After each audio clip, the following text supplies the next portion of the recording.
Yo, yo, what's good, everybody? Welcome back to Saturday Night Nerds live streaming podcast. This is a special presentation for you guys. Our guest has arrived, and we are excited for this interview that's about to go down. Tonight, we're just going to be talking about cosplaying, X-Men '97. I got my boy Blake Hickman here with me, so it's going to be a good time tonight. But before I bring in the special guest, definitely got to tap into this theme song. Let's hit it. Here we go.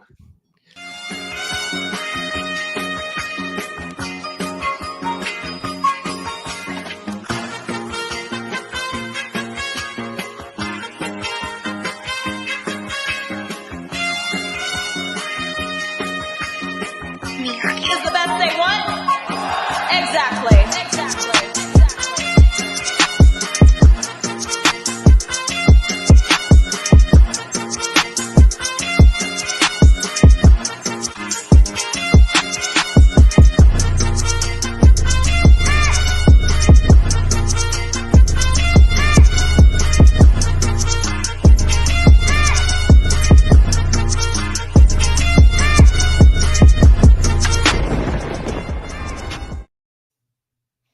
I never get sold hearing that. Man. Oh, I love it. Yes, sir. Hey, so ladies and gentlemen, without further ado, we got a special guest here tonight on the interview. It is my buddy, Michael Allen, aka Venture Brothers Cosplay. Yes, sir. Good to have you on the show. What's up? Yes, sir. It's a pleasure to meet Appreciate you, man. you guys inviting me. You know what I'm saying? We got a little bit of Hey, y'all boys, Sunday going. Man, it's pretty good. Not bad at all so far. Yeah, it's been pretty chill. Yeah, it's been pretty chill. I just been at home, just binge watching. Yeah, getting my anime in, and we caught a little X-Men '97 over the weekend too. Oh yes, finally it's here. Yeah, I'm loving X-Men '97. Oh, started off so loving strong. X-Men '97. Yeah, it's taking us down memory lane for real. Pure nostalgia, baby. Yeah, absolutely. Probably the most solid nostalgia project I've ever seen done too. Starting off so strong like that. Like a lot of things have a little bit of nostalgia that we all love, but this is probably one of the most solid nostalgia projects I've ever seen in my life. Yeah, I'm pretty much in my feels about this because the way they do that script. Whew. Great storytelling. Everybody gets so to far, shine. man. Yeah. I see that they tried to switch things up a little bit with it too. Mm-hmm. They really did. With Magneto being, part of the X-Men now. Like, I mean, in the comic books they do a little run with it, but I didn't expect to see that in the show. No, that's a huge surprise for me. But I'm not gonna lie, I'm gonna spend every second though watching X-Men '97, waiting for him to snap and flip right back to his old ways. Yeah, he got real close too with these first two episodes. Man, he got real close. Yeah. Oh yeah, for sure. Mm-hmm. What y'all think about him and Rogue? I know I didn't see that coming either. I did not see that coming. I'm curious to see how Gambit's going to react to this. Comic book. Mm-hmm.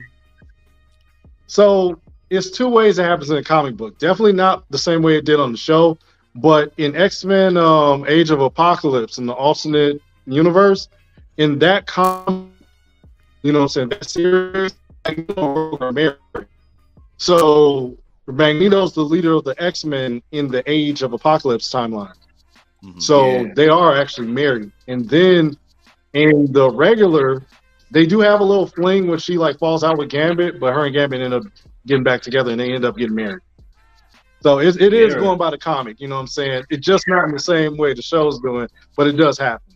And I'm curious to see how much they actually how closely stick to that, or what kind of their own random story they want to make of their own, because we know they get inspiration from them, but they never stick true to it. So I'm super curious to see where this goes. Right. Yeah, with Rogue. Yeah, I mean the thing is, I was talking with the people online. Right. Yeah. I was talking to some people online, and they were just like, "Oh man, I feel sorry for Gambit." Da da da. I'm like, I mean, at the end of the day, he can't even touch him. So I'm Right. just like, And we know that's you know what I'm always been an saying? issue You with can't them. touch him. I mean, like no physical, huh? I Oh, say, yeah. and we know that's always been an issue with Yeah, they them. have no So physical relationship. Yeah. Hmm. And Magneto just like but guess who can touch her? And he just like yeah, so he's gonna get his at the end of the day. So this is what I don't like. This is the part I don't like. It does make sense why she would get with somebody who can actually touch her. That makes complete sense. But the way they went about it, for her to be involved with Gambit and then cheat, it's like now y'all made her cheat. Like, come on. You know what I'm saying? I don't think that's the Rogue's character. I think she might have No. broken up with Gambit for Magneto, but not cheat. You know what I'm saying? Right. Like it would be a whole different story if she just didn't choose Gambit first. Like you choose Magneto because he's that guy. That's him. Well, I mean, they Right, really right, didn't right. show us any separation between her and Gambit, or like they were having problems or nothing. I mean, it's like it seems like they're together, and then immediately we go to the scene where she touches Magneto, and so we're immediately labeling her to be this type of person when we all know that's not really the Rogue we know. Exactly. Exactly. Rogue has always been Exactly. Yeah, solid. no, I definitely wouldn't do that. So I have a question for Mhm. y'all: do y'all think Yeah. Professor X is dead, truly, or do you think he's at the Shi'ar Empire still? Oh man, Shi'ar Empire. Shi'ar Empire. Mhm. I hope so. I hope so. I don't want to be an off-screen death that we didn't get to see and it be true. Like surely they won't do that to us. And to have someone like Ross Marquand voicing him now, surely they're not going to put his acting to waste. So Right. And honestly, the way that the characters played it off, and they're talking about it like he's dead, but they know the truth. They watched him go with what's her name, Lilandra. Lilandra took him to the Shi'ar Empire at the end of the X-Men '92 series, and so I figured he's just there recuperating at this point. he better be. That's all I gotta say. Yeah, he's gonna make a grand entrance by the end of this season for sure. Even though like I'm not a Rotten Tomatoes guy, I don't think you can go by them by no means.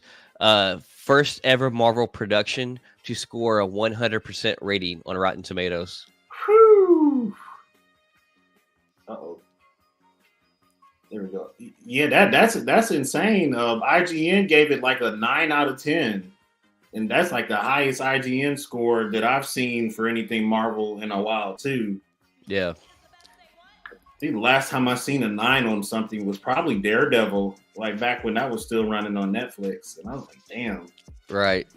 Harsh criticisms for everything else, but we all can agree X-Men 97 is that show. Oh yeah. So strong. Do we lose him? Was he rebooting or? Yeah, I think he might have blipped out for a second, so we'll just stand by until he pops back in. Man, I could talk about X-Men 97 for days. Well, how do you feel about it being stated about Storm being the Omega level of mutant? Oh man. Whew, and then to see what she did in that desert, it was insane. OP. Amazing OP. Them. Oh my god. Yes. I love that they brought the Sentinels back and the Friends of, or is it the Friends of Humanity or something like that? Yep. Friends of Humanity. Yeah, those guys were probably some of X-Men's top villains because yeah. And then the Executioner guy of theirs, like that dude was actually pretty sick for it to be a human, and using all of that. When he put that mask on, I was like, oh, some shit is about to go down. Right. He gave me big MCU what's his name, Crossbones vibes. Like yeah. I'm not too caught up on X-Men comic books, but I think he's like a legit villain. He is. Yep, you're right. Yeah, that's crazy that they're bringing them into the story. Yeah, it started off so strong. So do you know about the whole thing with Jean Grey and Madeline Pryor? Do you know the story behind that? Yeah, that's pretty awesome. Like that they're going that route. Yeah, dude, I'm really excited to see that storyline too, because they even like if you see in the intro with the theme song, like they show her in her different suits. Right. Yeah, I was like, oh, we might be getting some Phoenix too. Hey, looks like Eric Johnson's in the chat. What's going on, EJ? Shout out to EJ, the Queens of Nerdum, and everybody over at the Dat Feeling Podcast Network. Thank you for stopping by. Our special guest should be back. He's having some technical difficulties on his end. Yeah, the whole Madeline Pryor thing, I was shocked. Like we kind of knew roughly that they were going to bring her in, but we didn't know, to what aspect, because that Funko Pop, came out early. But she turns into the Goblin Queen. She's the clone of Jean Grey, all because Mr. Sinister's trying to have a kid between her and Cyclops so he can have that like top of the line mutant gene. It's man, I'm so excited to see like how they entail on the depth of this story compared to the comics to what they're going to do on here and give us, because I don't know, these are just great storylines, and for us to only get 2 30-minute episodes, and the screenwriting is even so much more smoother and better than the original, but still gives us that nostalgic feel.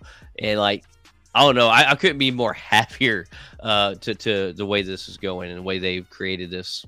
Absolutely. Venture Brothers is back. All right. Yes, sir. Yeah, I had to switch it up, man. My phone was acting crazy, so I'm like, let me switch it to my laptop and see how this goes. Yeah, it's crisp and clear. The audio's pretty good too. Yeah, for sure. We can see every movement. Yeah. Oh, yeah. Okay. Because I was saying things, and then like a couple of seconds later, I'd see you guys respond. I'm like, okay, audio's off. Yeah. No, you're great now. Okay, somebody was messing with the timeline or something like that, man. We was a little bit lagging. Right. Yeah, we got a couple commenters. Jennifer Johnson is in the house tonight. Shout out to her. That's one half of the Queens of Nerdum. And her husband EJ is here as well. So shout out to both of you guys. Thank you for tuning in. We were just talking to our good friend Michael here about X-Men 97. Yeah, X-Men 97 is good, man. I'm looking forward to the rest of the season. I really hate, I'm so spoiled by binging now, like everybody else. So it's like I hate waiting, but I get it. They want it on people's minds. So the best way to do that is to wait every week. Yeah, it's just like, because what is it, every Thursday for Disney Plus? Every Wednesday. Every Wednesday. Every Wednesday at like 3 p.m. Eastern Standard Time, 2 p.m. Central Standard Time. God, because I don't know if you guys remember, like, Disney's gonna stick to that format. Because when Mandalorian was battling The Witcher season 1, Mandalorian season 1, the reason why Mandalorian beat it out was because it was drawn out. Every week, one episode dropped. Whereas The Witcher, it was real popular those first 2 weeks because it dropped like the whole season. But after a while, after like a month, people stopped talking, and then Mandalorian kept going for another 2 months. So, Disney's gonna stick to that once a week format. From a business standpoint and marketing standpoint, you almost have to. I mean, especially the way streaming is nowadays and how popular it is. I mean, if you're not staying right on top of things, there's always something new and better coming right out a day later. Yeah, I think that's a brilliant strategy, playing the long game with them and being able to get those punches in when everybody else is done with their show. It's just like, man, I gotta respect it. Yeah, for real. There's literally only one complaint I can say about X-Men 97, and it's got nothing to do with watching it. What it has to be is them only giving us 10 episodes and not 22 like the original seasons were. Yeah. I feel like we never get that many anymore for any show, Mm-hmm. I know. We even got teased there, about Daredevil Born Again when it comes out. We were going to get 18 episodes, and they've already dwindled that number back down to like 12 or 13 now, I think. Man. That's heartbreaking, man, because I'm here for 22. If you need me to stick around that long, I'll watch all 22 episodes. Oh, 100%. Right. Same here. 100%. We were just talking about, right before you hop back on, about the Jean Grey clone, Madeline Pryor, the Goblin Queen. How they kind of left us hanging at the end of that second episode. Yeah, so, Jean Grey has her own, whole sagas within sagas. And it's not even involved with the main X-Men team. Yeah, so, because I remember that in the comics too, So, Yeah. Yep. Yeah, Mr. Sinister created her as a clone of Jean Grey, and she didn't even realize it till later on. And then when she did find out, then she became the Goblin Queen, and ended up. I think in the comics she ended up sacrificing herself, or something like that. And the Phoenix and Scott ended up getting back together, or Jean Grey and Scott ended up getting back together, anyways. Yeah. Yeah. Because Mr. Sinister was obsessed with Scott and Jean Grey. Yeah, like he was super obsessed with them. Well, he said that, like, they're the perfect idea of mutant genes, and he wanted them to breed for him, to kind of control a couple of mutants that are perfect, he thinks. And this was his elaborate trick to get that anyways. Yeah. I mean, he in the long run, he was right, because Cable, who was a super OP mutant, you know what I'm saying? So he was right in the long run. Yep. Yeah, I forgot about that. Cable is her son. Mm-hmm. Yeah, Nathan Summers too. He named him right there at the end of the second episode, and I was like, "Oh, this is going to be great." Mm-hmm. And Bishop's already in the show, kicking ass. I think we'll be meeting Forge pretty soon. Yeah, because we got the whole love death story with Storm. So yeah, so I like Bishop, but I don't feel that Bishop was. I like it when Bishop was kind of like just a guest star. Because he had a whole mission in the future timeline with that. So to put him on the team permanently, it's like, okay, so what is he doing? He's just helping the X-Men? Like what are you doing? You've got to change the future. So unless you're doing something essential for the future, you shouldn't even be paying attention to the main X-Men team. You should be doing that. So that's why I kind of was just like, okay, I like Bishop, but stick to your future, saving the future, your original mission. Well, here's another thing too. I mean, Bishop, he's from the future, so his style shouldn't be nothing like, the X-Men from the 90s.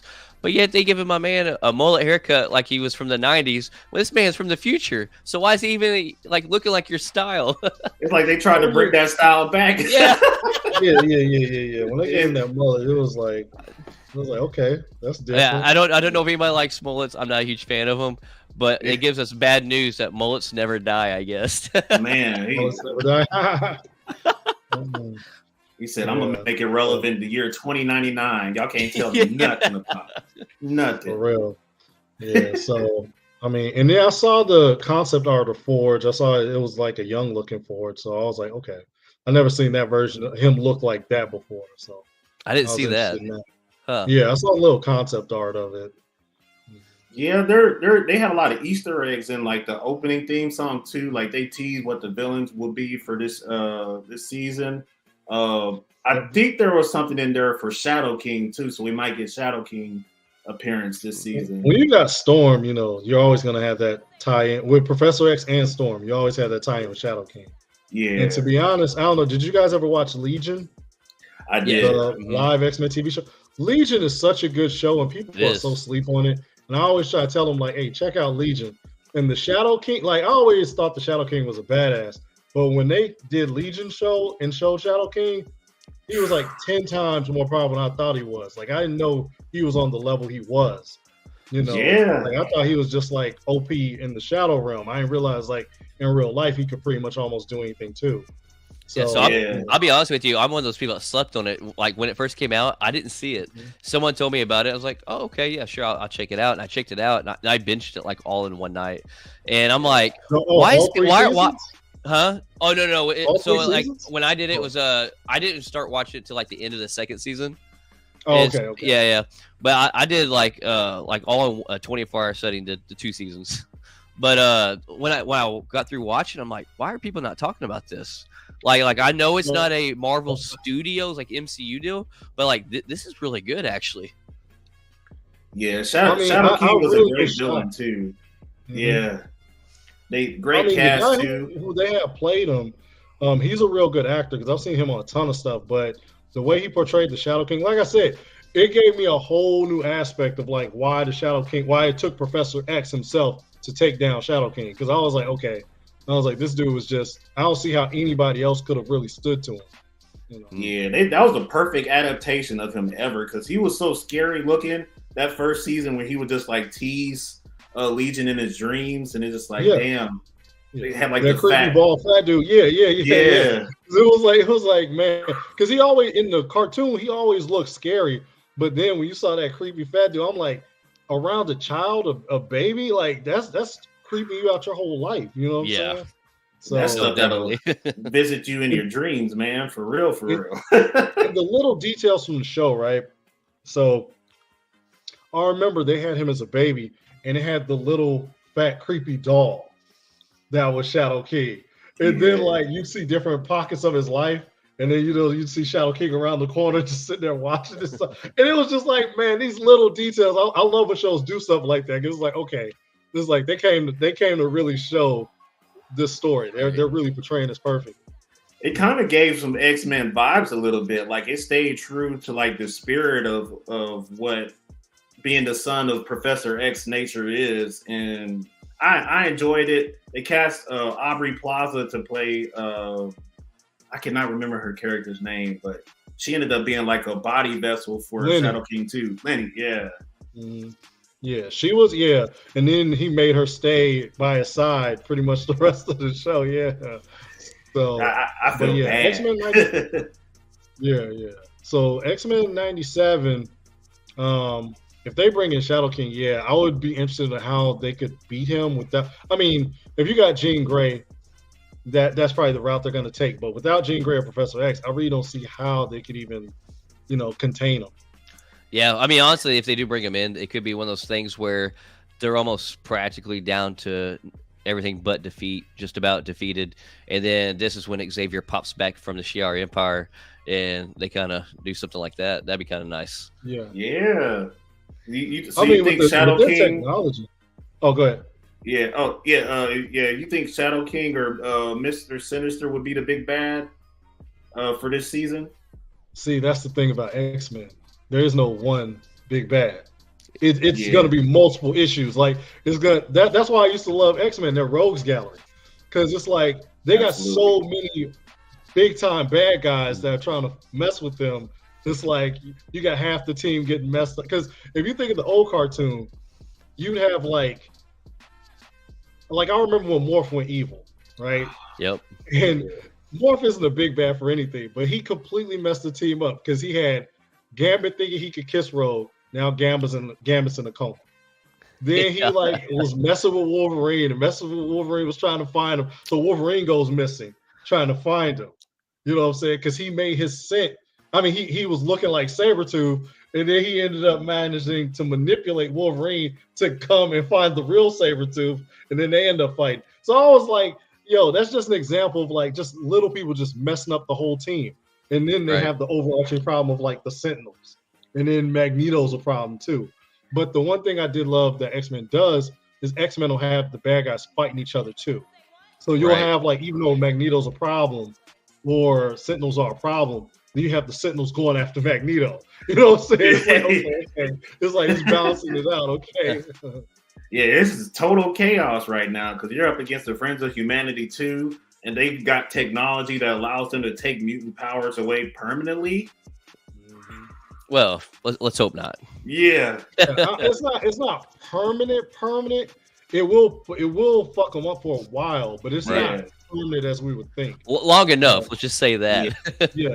Well, I mean, like you talk about, the multiple villains and stuff. I mean, like hell, we done got Trask showed back up, a Sentinel army, and them taken down. In one episode, pretty much. So, or 2 episodes, I guess you could say. So I think they're going to stick along those lines of what we've seen in the past, where you get multiple villains and multiple stories, and it's not a whole one little storyline or one main villain drug out like so bad. And then, like you were saying earlier, I mean, with Bishop, right? So Bishop at first was a villain. They didn't know why he came back, and he came back with the intention to kill Gambit. Because he thought Gambit was the one who did the assassination. Cable, when Cable came back, he ended up. That's how we knew how OP Cable was, because the whole X-Men team tried to go after Cable, and Cable took them all down. So it was like, okay, well, is this guy a bad guy? It's like he got the X symbol. He can't be a bad guy. So exactly, X-Men is real good about that, because I remember they had a crossover episode with Spider-Man, and Spider-Man took the whole squad. Easily. He did. Spider-Man is that OP? And yeah, Spider-Man took down the whole X-Men team, but they thought he was a villain. So that happens frequently where they'll think a good guy's a villain in a heartbeat.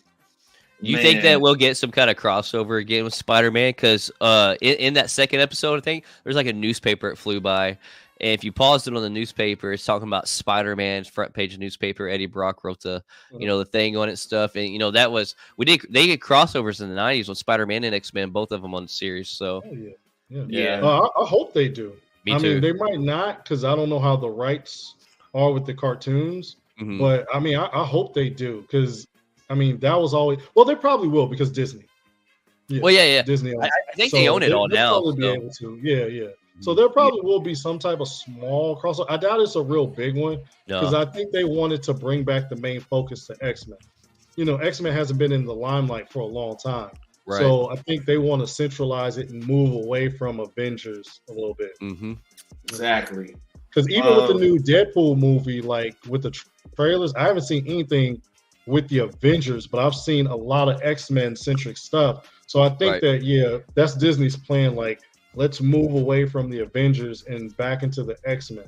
Because when I was growing up, the Avengers, nobody really gave a shit about the Avengers. Yep. It was always X-Men with the big deal, Because I remember I read a comic where Sabretooth completely demolished the Avengers almost. Like they were absent Hulk and Tony Stark, but he demolished them. And I thought Thor would be able to give him a hard time, but he was giving Thor the work, and he completely wiped out Captain America. So that just shows you certain people, X-Men villains, they could take the Avengers, Yeah, between him and Magneto, they could just hold their own against damn near anybody. Yeah. Yeah. And a lot of people put that Tony Stark. They're like, "Oh, he would kill Tony Stark." It's like, well, not nanotech Tony Stark, but if it's Iron Man, regular Iron Man Tony Stark, yeah, he'll demolish him. Man, don't sleep on that man for real. Yeah, that's what I said. Not nanotech Tony. Nanotech Tony. Mark II Tony. Mark II Tony. Right. Mark II Tony. Yeah. Hulkbuster Tony. Yeah. Yeah, because Wolverine has to 1v1 Sabretooth all the time, and most of the time he does lose. So it's just No. Almost every time. See, I'm an X-Men buff, man. Every year on Wolverine's birthday, Sabretooth stalks Wolverine down and beats him till he's unconscious and then leaves. If you see the old cartoon, me and the dude was talking about this in one of the Facebook groups. In the cartoon, they had Wolverine's birthday popped up when he was engaged to Silver Fox. And he had that flashback memory of Sabretooth coming, knocking him unconscious, killing Silver Fox. And it was really, they probably shouldn't have showed that part for kids because that you can only imagine what really went down. Oh man. And Sabretooth was eating the cake and stuff after he did it. When Wolverine woke up, he was eating the cake and he was like, "What's wrong? Can't take care of your woman." And I was just I was like, "This is messed up." That's hardcore right there. But Sabretooth was a dog with it. This was in the old cartoon. It's crazy, man. Yeah, absolutely. So Sabretooth, I feel I saw a comparison a few years ago. Who's more petty between Sabretooth and Reverse Flash, Eobard-Thawne? And I was like, I might give it to Eobard-Thawne, but Sabretooth's a very close second. Right. He's super petty with Wolverine. Yeah, he's taking it pretty far. Black Manta's up there too as far as petty level goes. Yeah, he is. I kind of forgot about Black Manta being petty. Yeah, he is. Yeah, him and his feud with Arthur Curry has been it's probably the top beef in DC. Yeah, that one or the Reverse Flash one. Oh yeah, him and Barry. Yeah. With Barry and they hate each other. Yeah, so. But you can't have one without the other. It's kind of that dynamic with Batman and Joker. You can't have one without the other. Exactly. So, yeah. He's had 3-1 over the years. Yeah. He's always beaten Wolverine. Because their whole drama stems from, their own Weapon X program together. They were best friends. And then Sabretooth has a brother and he has a sister. Wolverine was engaged to his sister. Sabretooth didn't know this, but Wolverine was engaged to his sister, and his brother was kind of crazy. His brother was kind of in love with his sister. So when he found out Wolverine was engaged to his sister, he kidnapped her and ends up killing her while he's fighting Wolverine, and Wolverine ends up killing him. So after they're dead, that's when Sabretooth comes and he smells Wolverine on the bodies. So that's where the long vendetta comes from. It's you killed my brother and my sister. Well, really, I killed your brother because he tried to kill me, and he killed your sister. But Sabretooth's not trying to hear that. He ain't trying to hear it at all. He's just like, no, all that talking. Yeah, All that. Because you see, as soon as he sees him, he's always talking shit. He's talking the most to Wolverine, so Wolverine can't even get a word out, you know? Yeah, he's just sitting up there just taunting Wolverine. You see in the show, like, where Morph turned into Sabretooth on purpose in 97, and he's just like, yeah, come on, fight me. He just jumps off a tree. With a six-pack. They fighting over beer? What is this? Yeah. What kind of friendship is this? That vendetta, you know, like, I feel like the movies have never quite got it right because they just try to switch up their story too much. Yeah. Like, even in that X-Men Origins, when they made, like, Sabretooth his brother, I'm like, you guys didn't even have to do that. Like, why? Right. And then in the first X-Men, I think he had the look of Sabretooth, but he just never talked, really. And it was just like... I think Tyler May never was a real big actor. Didn't have, like, a lot of acting, you know, seasoning behind him and stuff. That's why, like, visually, I think Tyler Maine's the original X-Men. I think his Sabretooth visually looked the best. But Liev Schreiber out of X-Men Wolverine Origins was the best acting. Yeah. I can definitely agree with that. Liev Schreiber, I don't know, it was just something about the way he carried himself. It was just like that is my Victor Creed. Yeah. I mean, he had the personality because he was talking shit the whole time. Right. Like, that's Sabretooth. Vindictive, sadistic, talking shit the whole time. Ruthless. So he embodied it with the behavior. It was just the way they said that they knew each other and, like, all that stuff is just kind of fake. But I did like them going through the timelines fighting war together, but that's not really how it happened. Right. Exactly. Mm-hmm. Well, what I'm hoping, and I'm thinking it's going to be perfect since Deadpool's supposed to be kind of like our farewell to the Fox X-Men, is that we get this break. We've had this long enough break now from Fox X-Men. We have X-Men 97 rolling now. We're going to get through, hopefully, this multiverse saga. And I don't know, obviously, what the next saga is going to be, but the rumor of it being a mutant saga for Marvel, for the MCU, I think would be perfect. And we have a big enough gap. It shouldn't really confuse people, or people shouldn't, really compare so much of it. And I truly think if we get a mutant saga, we're going to finally get to see the first live action series we deserve of these characters' portrayals and storytelling.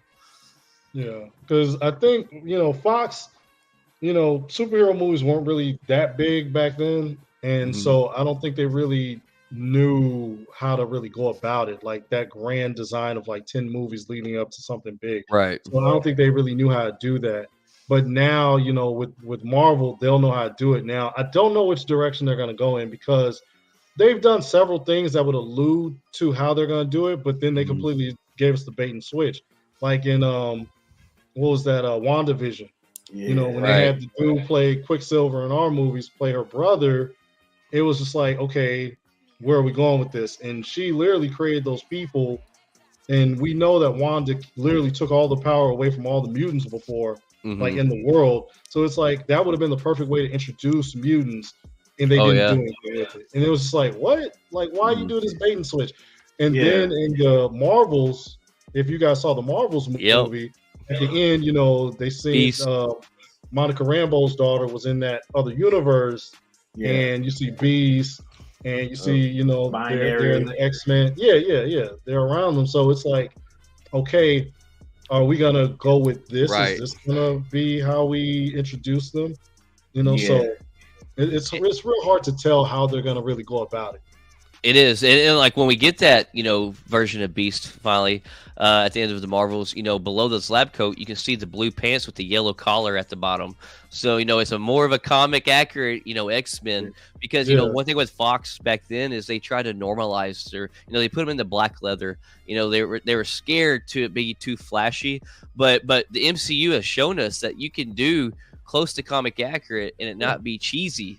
And so I really hope we get some very comic accurate X-Men in the future, live action. We deserve it. This is the thing. Yeah. This is the thing. I feel like, you're exactly right. They were just too scared to go with the original outfits. But one thing that we can see is that, like, look, these colors and these outfits are part of the character's personalities. Right. Just like if you look at two versions of Wolverine, you look at him in the brown and like orange outfit versus him in the yellow and blue. These are two different versions of Wolverine. His personalities is very different. So with that, it brings out their personality. the X-Men team, the yellow and blue, that's signature. Mhm. You know, that should have been, if they didn't do it at the beginning, they should have really, you know, maybe the next movie went to that, and they just Right. never did, because it would look fine. One thing we've seen, like with the Deadpool movie, you know, when we saw Megasonic, she was in the Right. X-Men uniform, and then we saw Deadpool, he put on the trainee jersey, and it was like, okay, you could have this yellow, Yeah, you exactly. know, outfits and look It really looked fine. good. Yeah. And So- only thing Fox did was tease us at the end credit scene of the Wolverine, where he opens up that suitcase and we get to see a slightly, you know, darker yellow and brown. I think it's darker yellow and brown suit. But then that's all we got. That was the only thing they were willing Yeah. to give us. Like, And It's I like- thought, you know, they were gonna go with it. I was I like, did okay, too. that's when he pulled you out. go to And then when they design did Days this of Future suit. Past, yeah. And then when I saw Yeah. Days of Future Past, I'm like, okay, maybe in the future he's gonna have it. Still didn't go with it. I'm just like, oh, like come on. God. And then it's like with Magneto, they kind of went there, but they never fully went in. But you know, Yeah. Yes, sir. Quick shout out to Mac, aka your boy, Willie What's up, McCoy, Mac? right here in the comments. Shout out to everybody at That Feeling Podcast Network thank y'all for tuning in. We're just talking to Venture Brothers Cosplay about X-Men 97. I don't know if I gave a shout out to Kenpachi earlier, but shout out to Kenpachi too. I'm not sure if he's still in the comments or not, but yeah, man. As far as X-Men goes, what would y'all say is y'all favorite X-Men? Oh, yeah, I'll let you go You- first. you already know mine. Yeah, Wolverine all the way. Wolverine. Yeah. James Howlett, Logan, whatever you want to call him, that's always been my number one, always will be. The X-Men 90 the 90 series X-Men is actually what initiated and sparked my love for Marvel and grew it from there. So I got to stick to my guy. Absolutely. Yeah. Favorite X-Men, it would probably be. It would have to be either between, I want to say, Wolverine 2 or Juggernaut. Like, Oh, Juggernaut yeah. was always my boy. Like, I know in the cartoon, they had Gladiator jack him up, but in the comics, man, Juggernaut, it wasn't nobody taking Juggernaut. Like, Juggernaut was going toe-to-toe with the Hulk. Like, it wasn't nobody that really could take Juggernaut by themselves. No. So, you know, Juggernaut probably was my favorite villain. And then I'll say my favorite good guy would probably be Wolverine. Just because, like, once you read the comics, like, if you see him on the X-Men team, Mhm. you'll see the Scott and Jean love triangle. That's fine. But if you see, like, Wolverine's backstories, like when he was in Japan and, like, Right. when he was, like, on Weapon X, like, these are just, like, huge storylines, you know, where he's involved with the Avengers. And, Yeah. like, a lot of people don't know this, but Wolverine's first appearance was on the Hulk comic Yep. book. And he was a Hulk villain because he was a superhero out of Canada. And You know what I'm Wendigo, saying? Wendigo is in that. And Wendigo was in Yeah. that, yeah. Yeah. So that was like Wolverine's first appearance. And it's like, if this dude could go toe-to-toe with the Hulk, it was like, wait a minute, hold Right. on, who is this dude? So Wolverine, you know what I'm saying? They kind of nerfed him a little bit in the cartoon because, like, if he's taking the Hulk, like, this dude's Yeah. OP. Yeah, he, So- he really is too. Because he's holding his own with Sabretooth. He's not winning against Sabretooth, but he's holding his own. So Yeah. he's got to be strong. He's got to be Mhm. strong. As far as my favorite X-Men goes, I had to put a lot of pondering into this. A long time ago, it used to be Storm. But Storm had her moments of, like, very few moments of shining in the 92 series. As the more I grew on this, with the comic books and everything involved, I'm gonna have to say Beast. Beast. Hank I McCoy. mean, Beast is legit.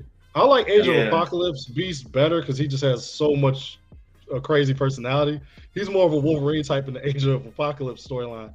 But I mean, I like Beast. I think he, you know what I'm saying? In the comics, he solves a lot more like problems than they give him credit for in the cartoon, I feel like, because on time. Yeah, the way that he handled the politics of everything and discrimination against them, it was like, Mhm. you trying to make him one of us? So Yeah. I will have to say in this X-Men 97, I feel like when they fought the Sentinels, they did a perfect collaboration of showing Beast's powers, not just his strength, but his intelligence. When he took down, that Sentinel and then jumped in there and hurried him a wire to where he can control it. I'm like, you're finally given a perfect equal, overall description of Beast and who he embodies by showing that intelligence and that strength together. And that, and I thought that scene was great. Yeah, that scene was absolutely beautiful, man. None of the X-Men looked bad in '97. Where you have moments in '92 where like everybody's either getting whooped or one dude's coming out on top and everybody else is getting whooped. But like if you think of the first episode of '92, right? One Sentinel kicked the shit out of the whole X-Men team until Cyclops came and blasted his head off. Right. Which was like an OP moment for Cyclops. That was like one of the best like memories I have of Cyclops because it was like Wolverine got messed up by the Sentinel. Storm and Rogue got messed up. Jubilee got messed up. Gambit got messed up. And then Cyclops was outside, and the Sentinel turned, and then he tried to blast Cyclops. Cyclops just shot his head clean off. I was like, whoa, so. And one thing I would have to say is like Cyclops has always been kind of a crybaby for me. I've never been a big Cyclops fan. But I will have to say that like X-Men 97 started off strong where I kind of like him more than I did from the 90s series. The way he came down with that beam to, soften his blow to land. And then the way he was so quickly turning his visor to push himself back, shooting at the floor when they were fighting and scoot them around. I'm like, okay, this is a way better version of Cyclops using his powers than we've ever seen on animation before ever, I believe. Yeah, that was like... right? So Cyclops' powers, the blaster, even though a lot of people think it's like an energy beam and it's like heat, it's more propulsion. So it's more force. It's not just like a beam that you're shooting. It's like heat or something like that. And I think a lot of people thought that's what it was. So now with them showing him like moving himself around and shooting himself from objects, they're shooting like Cyclops' actual powers with the beams, Yeah, they're a little bit further along on their timeline. It's like a year after the events happened with Professor X. So they're like a little bit more experienced. All that hard work and training in the, what do you call it? The panic room is finally paid off. The danger room. Yeah. Danger room. Yeah. Yeah, that was some of my favorite scenes because the danger room, like you'll see people training there. You're like, wait, who's he fighting? And all of a sudden you see it go into like it's the regular room. And it's like an empty room. I'm like, oh, they're in the danger room. Back in the '90s, they would always get you excited or upset real quick, and then all of a sudden it would fade away. You're like, oh, okay, yeah. Pump fake. Whew. Right. Ben says in comments, weird you aren't a Cyclops fan. As a Captain America fan, you have to just like all the Boy Scouts. That's hilarious. Captain America is the only, I guess you only call Boy Scout that like. That's my number 2 favorite Marvel character. Until Cyclops turns evil. Yeah. Then we have I guess you can say that same thing for Captain too, right? He reveals that he's Hydra. Oh exactly. yeah. They did have that line. Yeah, so the Boy we get that little nod in the MCU. Yeah, I think we got that nod a couple times in the What If series too. So it's just like he's been evil a couple times. So the comics, if they're there long enough, they're gonna be evil eventually, or something like that. Because even Professor X, when they do Onslaught, him and Magneto, he's evil. Yep. So it always happens in the comics. That's a fact. Yeah, we got another comment saying Cyclops' visor opens a doorway to a dimension of pure kinetic energy, and he absolutely does. He's kind of a broken character if you think about it.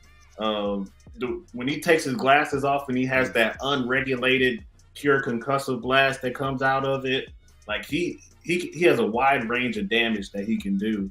Yeah, he literally can destroy a building. Oh yeah. So it's like when you got that type of power to destroy like structures and buildings, but that's the thing. When he goes evil, you see how powerful Cyclops really is, because he's so restrained because he's not trying to kill people, But when he turns evil and that restraint is gone, that's when you see like the full gravity of his power. Oh yeah, well, just like Spider-Man, he's known to pull his punches. Nobody wants to be able to see Spider-Man go full force because nobody would ever survive or make it. I mean, and that's what makes him partially, a whole lot of who that character is their discipline on their power and their control. Right. Well, yeah, especially with Spider-Man because with Spider-Man, like the movie Civil War, they did a real good job showing like how much stronger he was than everybody else. Because like Right. when Bucky tried to hit him with the robot arm, Spider-Man just stopped it and started playing with him. You know, like you see how strong Spider-Man really is. Like, yo, y'all don't really want him to get pissed off. Right. No, but bloodlusted Peter Parker. Yeah, no, I'm out. Yeah, he'll be killing people. Yeah, with ease. See, Yeah, Eric Johnson gets me. He says Captain America's that icon, the leader, the first Avenger. It's cool he's a Boy Scout because he's from a lost time. That's exactly right. Woo! Yeah. I mean, that's why he was in Winter Soldier. You know, that's why he was going up against Nick Fury, telling him like, "Yo, Right. this isn't freedom. This is fear." Like, Yeah. I'm from that time period where we saw Nazi Germany and how they got down. This is similar to that. Like, so I really liked Winter Soldier because they made it realistic. Like, Well, to me, somebody honestly, from that time period wouldn't be cool with that. Winter Soldier to me is probably my number one Marvel movie. I think I might agree with you there. That might be my number one or two, but Yeah, 'cause it's like- it was done so well. Yeah, because Winter Soldier, like, especially because it was real different. Like, it was a comic book movie, but it definitely deviated away from just regular comic book themes. Right. And it was just like a lot of realistic things with it, and that just made it so much better. You know? And I appreciated the seriousness of it too, because he had a lot at stake going on with that movie. Yeah, big time.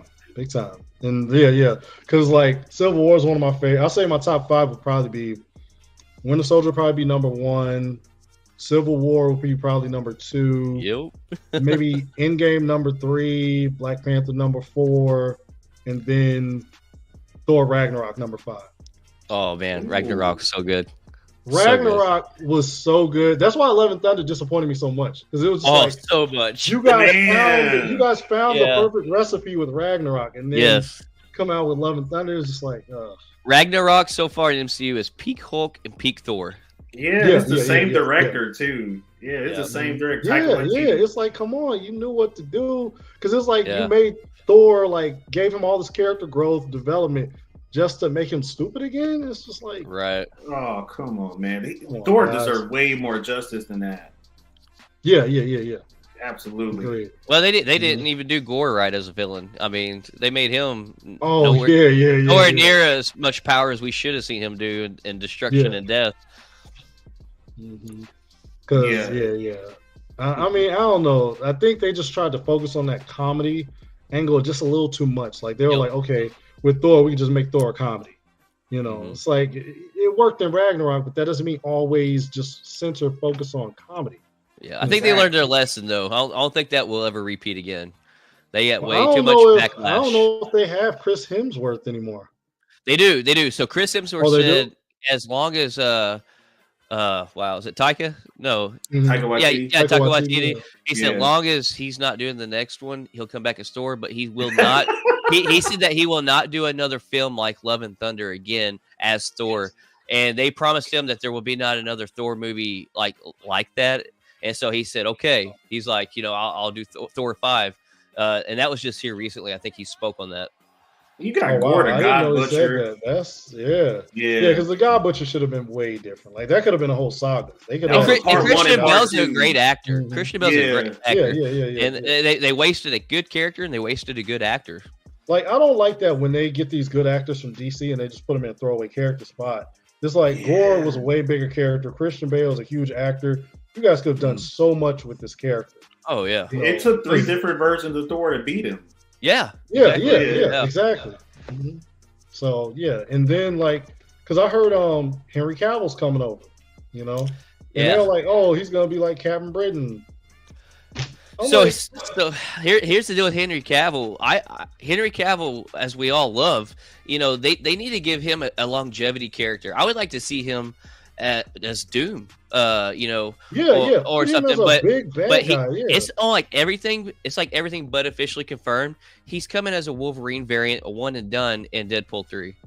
He's going to be a Wolverine variant in a long brown trench coat, and it's like supposedly everything but confirmed that's what they're bringing him in for. I'm like, why are you going to give this great man a one and done piece in MCU when he could be a long-standing character on whatever you want to give him in the MCU because of how seasoned and well-loved he is.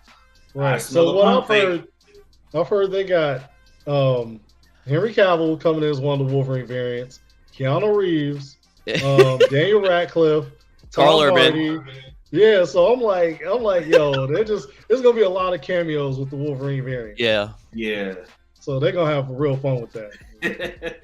It's the only Marvel movie coming out this year, so they had to go all the way out. I'm gonna laugh if it ends one? up being like a. I'm gonna laugh if it ends up being like a multiverse of madness deal, and we end up getting only like 2 Wolverine variants out of all 6 that was rumored to be true. You imagine like a scene where Deadpool pops I don't up in a think room. Ryan Reynolds will let that happen. That's I the know. only reason. I don't think Ryan Reynolds would okay like them cutting his shit down. Like it's like we gotta do it like this or no go. And you can't have Deadpool without Ryan Reynolds now. You know yeah, he's just as essential as like Hugh Jackman was to Wolverine for a while. 100%. Yeah, especially like if he pops up in a room full of like different Wolverines, like there's a Hugh Jackman, there's Daniel, there's a Henry, all in the same room, and he has to fight them. You know he's gonna make a ton of puns off of that. So, big time. Yeah. Don't you look like Harry Potter? Yeah. He already stopped with Superman, maybe The Witcher. He's gonna say something crazy. So that's why I am looking forward to Deadpool. Yeah, me. Like honestly, even though it sucks that we're only getting one theatrical project, this year, and it's going to be that, but that one's going to be epic enough. It's going to leave us talking about it for the rest of the year. Yeah. Deadpool is going to be that good, because I mean they haven't failed with Deadpool, and to be honest, they never really dug too deep into the X-Men lore or anything yet with Deadpool. Like they've done a little bit, like pulled out Colossus, pulled out Juggernaut, but never really dug too deep into it, which they didn't have to, of course, because the movies are still great. Right. So that's why I'm like, Deadpool is like really the unsung hero, Really is. And speaking of Deadpool, that was your most recent Marvel cosplay, wasn't it? Yeah. That actually I did that a few years ago. I just had it's funny because everybody was posting their X-Men pictures with X-Men 97. And I was like, man, I need to do an X-Men cosplay. And my brother, the other side of Venture Bros, my brother was like, you've done an X-Men cosplay. I was like, I did? And he was like, when we first started, you did Deadpool. I was like, I did trainee Deadpool, and I did Sabretooth. I was like, I forgot all about those. And so that was Otakon 2018. Yeah. And it's funny because that outfit, we did an X-Men shoot. And my Deadpool outfit, I was doing all the crazy stuff, jumping on stuff, bending over, all this stuff. The pants end up ripping in half. So since we're at the con, I found a unicorn onesie. So I was like, that's perfect for Deadpool. So I was walking around with the unicorn onesie. If you guys see on those pictures, you'll see me next to Tiff Skittles cosplay. And she was dressed as an X-Men. And I went up behind her, and I had the unicorn. And she was like, can I help you, sir? And I popped up, and it was the Deadpool mask. And so, everybody was cracking up from that, So yeah, that couldn't have worked out more perfectly, honestly. yeah, for real. It really did. So, that's great. Do you have any other Marvel? Once I saw Deadpool too, huh? Oh, do you have any other Marvel characters that you're going to cosplay next? Or the next one, to be honest with you, I haven't thought about doing any new Marvel characters in a while. Lately, it's just been like fantasy characters that are on my list, but no Marvel characters right now. I gotta see a little bit more. But I was interested in Magneto's outfit, so I was like, this new outfit looked kind of cool. I was like, I might try to do that version of Magneto. I seen pictures of your Hobie Spider-Punk one, man, and that one looked phenomenal. I love that. Hey, you got what, 40,000 likes on that? Oh yeah. So yeah, that was the most likes I had got on one picture on Facebook. So 40,000 for that. That's impressive. Yeah. Like my reels have way more likes than my pictures, but that for pictures, that was the most. That Hobie cosplay, because it's funny. Like I did that Hobie cosplay, and the Brazilian, not Daniel Kaluuya, which I was trying to get his attention but couldn't get his attention, but the Brazilian voice actor for Spider-Punk, he shared it. Nice. And then it had like a couple, like 4 articles written on it. So That Hobie really went viral, so I was real happy about that. It looked phenomenal, man. Yeah, I loved it. Appreciate it. Because I had to do, as soon as I saw him, I was like, oh man, I gotta do, Right. gotta do, saying Hobie. Because I've always, it's funny too. So I showed people this post I did back in 2016 when Spider-Punk first dropped. Because that's when his comic like really like blew up. And it didn't blow up like real big, but it got a little bit of attention. And this was the old version of him.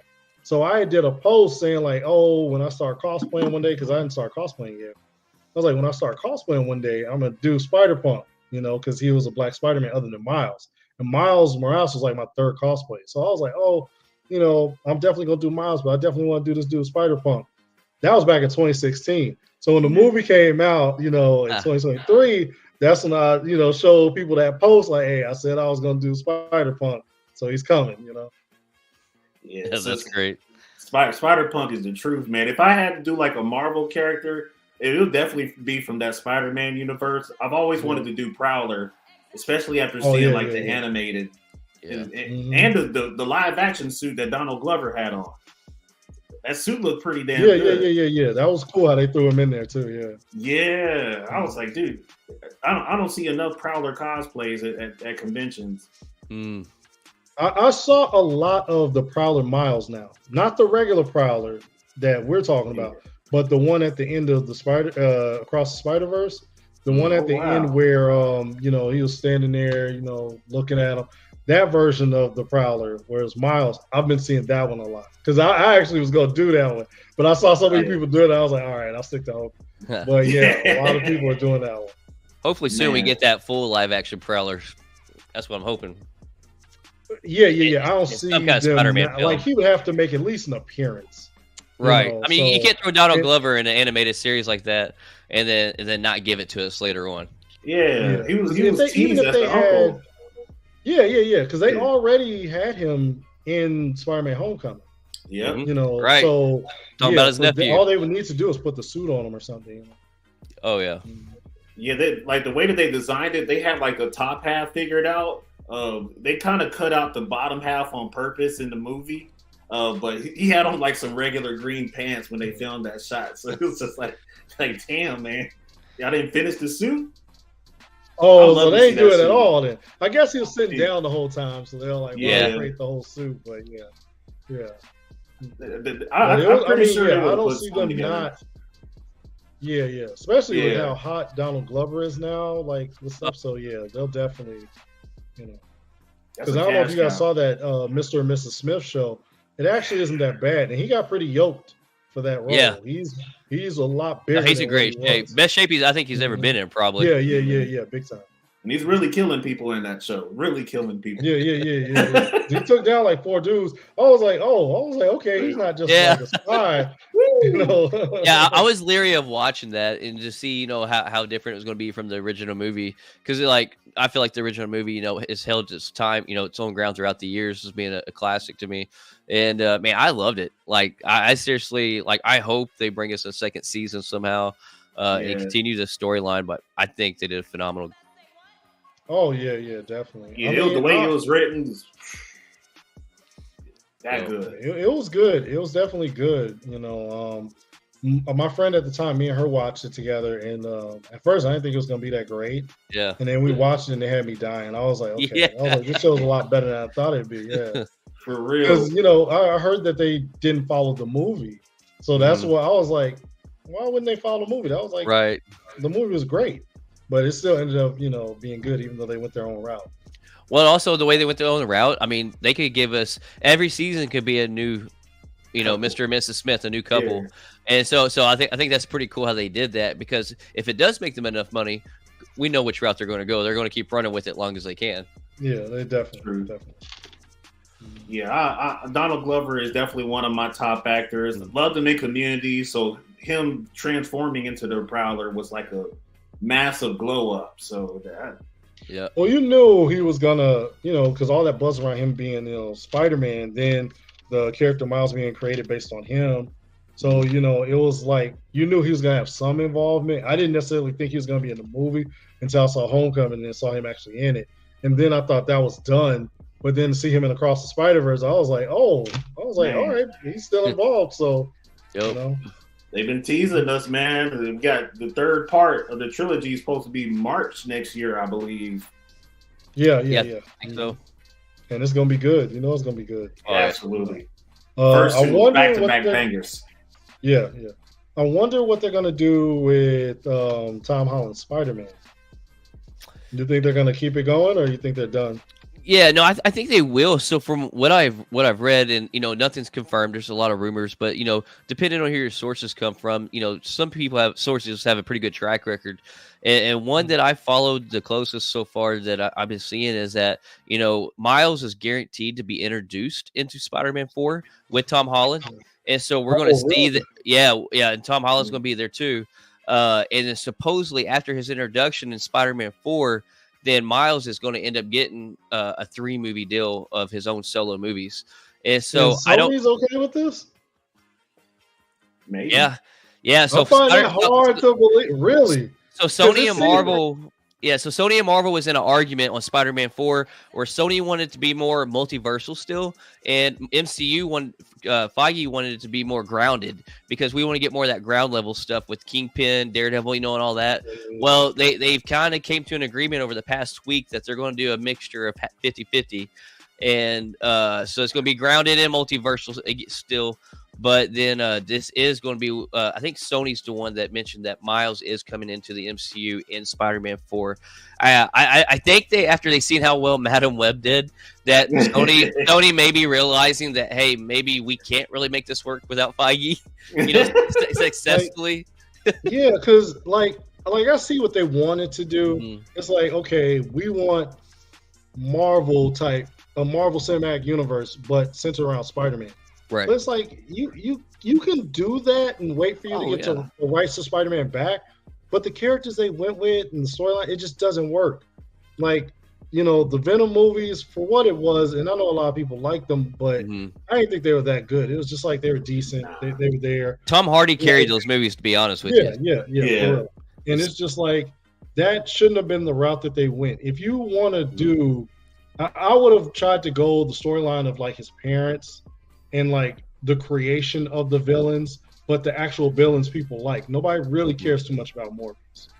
Madam Web, her saga was cool, but without Peter Parker being the chosen one, right? It was just like, well, whatever. And then they made Madam Web like somebody from our time period. Madam Web was like cosmic. Like it just didn't.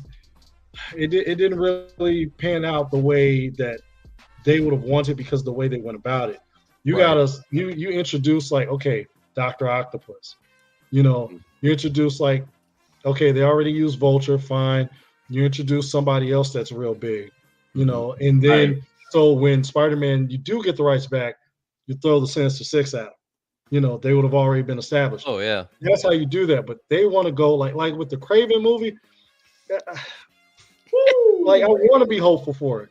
Yeah, I just don't see it being good. It's just like I just don't. Well, after seeing the trailer and then we see Kraven in the PS5 game, I think the PS5 Kraven is going to like trump the Kraven they're bringing to live action because like Kraven was.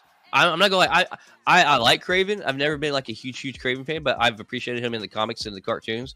But then when that game dropped, man, Kraven's a badass. Yeah. Like Kraven. I mean, so Kraven, if you go to the comics, Black Panther had a lot of problems fighting Kraven. Mm-hmm. Big time. A lot. So, and T'Challa's like a pretty OP character himself. So to have problems with Kraven, Kraven's not a chump. Right. So that's the thing. Kraven is a tough character. The ultimate hunter. Are they going to use him right? Right. Because in all these origin movies, all they're doing is fighting somebody with the same abilities. Right. It's boring. It's been done so many times. And then they're a throw-off villain that they're fighting. Mm-hmm. So it's just like, come on, like Morbius, they just had his friend turn into the same type of vampire. With Venom, they just had him fight another symbiote. Then him fight Carnage which is essentially another symbiote. Right. So it's just like, you guys got to go away from it. And then even with the Madam Web movie, you're fighting another Spider-Man type, and you guys have Spider-Man type powers. Like it's just like It's like, come on, you guys got to stop going with this formula. You got to switch it up. You know, Right. even if you got to have them fight each other, have them fight another villain. Go that Right. route. There's nothing wrong with Mm. that. You know, Two-Face was created because he fought Joker, but he was still different from the Joker. Mhm. You know, Exactly. so. Yeah, but as far as like your inspiration for cosplay, what got you into it? So basically, so when I was in the military, I was a captain in the Air Force. Nice. I had, yeah, thanks. So when I was over in Afghanistan, you know, we come back after our 6 months for 30 days, and then we go back out for another 6 months. So before I left, this is in 2015. Before I left, actually take that back. This is 2016. Got deployed, came back, went to Dragon Con. I didn't realize it was Dragon Con because I'd never been to a comic convention or anything at that point in time. So I had booked a room in Atlanta at the Marriott. It was me, my best friend, and my brother. So we get a room at the Marriott. You know, I had booked it before I deployed out. So when I came back from my 30 days, we're going to just do our thing in Atlanta.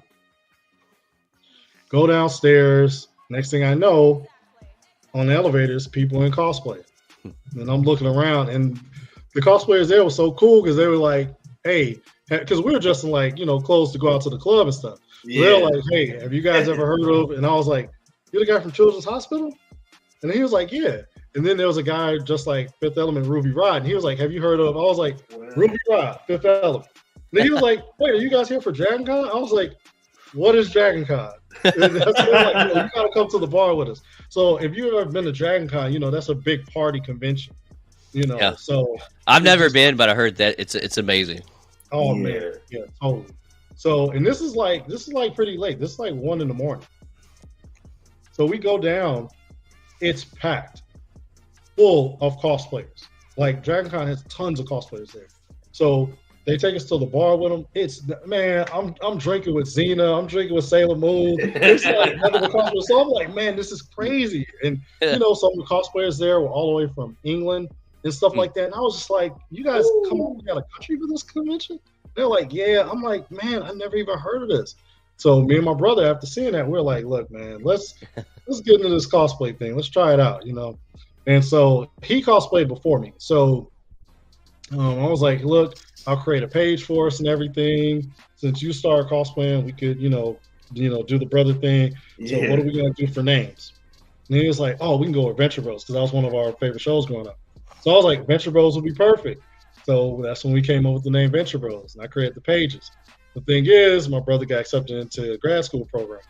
So he ended up going to grad school. So while he was going to grad school, I kept cosplaying to hold down the fort. So that's kind of how it started. Nice. Man. Very nice. You expect him to come back to cosplaying anytime soon? Oh, no. He went to get his master's, and he gained like 60 pounds.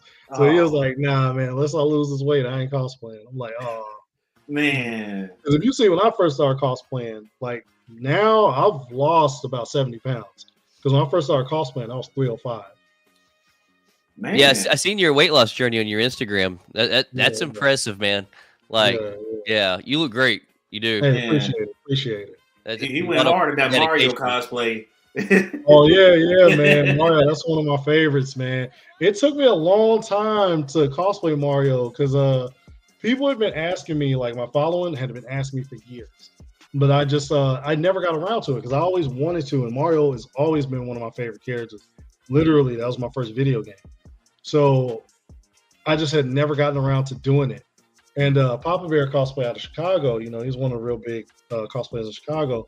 And we started Chicago PLC cosplayers together. And he was like, hey, let's do Mario and Luigi. And since he was at the time, you know, these guys on Sci-Fi Channel commercial for cosplay. So I thought he wanted to be Mario. So I was like, all right, I'll be Luigi. And he was like, what? He was like, no, you're going to be Mario. I'm going to be Luigi. I was like, really? I was like, all right, let's do it. And then that's when I did Mario. And then that went viral. And then that's when we did our Mario group, you know, and that went viral too. So with like any of our fans out there that hasn't cosplayed yet, that, you know, is always tossed the idea back and forth or nervous about stepping into it, what advice or tips would you give anybody new into cosplaying who's thinking about it to, you know, maybe take that final leap and jump into it? If you're just starting to cosplay, start small. Don't hold yourself to a standard of I gotta do this perfectly. I gotta get the perfect thing. I gotta look just like the character. Start off small. Like I know some people who start off with like Superboy just because he wears the black T-shirt and jeans. You know, especially with anime characters, you got anime characters who wear regular clothes, and people will recognize that character because of the clothes that they wear. Start off small. Then you know you can start getting into building and sewing and stuff. If you start off that way, fine, but don't pressure yourself because a lot of people put so much pressure on themselves. If they don't have it perfect as their first cosplay, then they don't want to do it. Literally, my first cosplay was Killer Bee from Naruto. Now that went viral, but at the same time, I didn't have that much pressure because all the items were viable. You know, so it wasn't until like I tried to start cosplaying other characters where I had to learn how to make my own stuff. You know, but before that, there was no pressure. You know, so a lot of times from what I've seen, there's just so much pressure on people to get started, and it's like it doesn't have to be that way. You can still have fun with cosplay, but start off small. Nice. And manage your expectations. You know, don't think that like, oh man, I want to make this a career. I want to be famous and da da da da. Like it's all a catch-22. You never know. You never know who's gonna blow up. You never know what post is gonna blow up. You know, because like I know some girls who are really beautiful and have really great cosplays, 0 follow. I know girls who are really beautiful, have great cosplays, who have humongous followings from like after their first post. You know, it's like they'll blow up quick. You know, even with me, like I started cosplaying in 2017. My first real big viral cosplay didn't happen until 2020. Wow. Because I didn't know how to market myself really well. So like when I did Killer Bee for my first cosplay, I didn't even have the page fully established yet. So nobody even knew where to follow me. And then my second viral cosplay was Escanor from 7 Deadly Sins. Man. And Escanor at that time, I didn't know how to like sponsor ads or like what pages to tag or anything. So even though it went viral, it was still contained because I didn't know how to branch it out, you know. So yeah, man. And I seen that you just did a collab with for Bleach with your what is it? Uehara. Yeah, Yorichi. Yeah, and Yorichi. Yeah. I was like, man. Yorichi, she had hit me up. This is actually about a month ago, and she was like, "Hey, you like Bleach, right?" And I was like, "Yeah." She was like, "You want to do a collab?" And now, mind you, I do love Bleach, but I always want to do Kenpachi. I have cosplay from Bleach before because I did Kaname Tosa, but I want to do Kenpachi. So I was like, "Oh, I want to do Kenpachi." She was like, "Well, I want to do Yorichi." And I was like, "It would make no sense for Yorichi and Kenpachi to really be together, you know what I'm saying, to be in right." Picture. So I was like, "All right, then I'll go ahead and follow suit then." But yeah, we did that collab. It was pretty dope. And really, I got to do some of the TikToks with her because she's done like 8 TikToks. She's like, "When you gonna do the side by side TikToks?" I was like, "Oh, my bad. I get on that." He said, "I got you. Don't worry." Right. See, my creativity. A lot of people, especially with the TikTok generation, a lot of people, they're posting every day, right?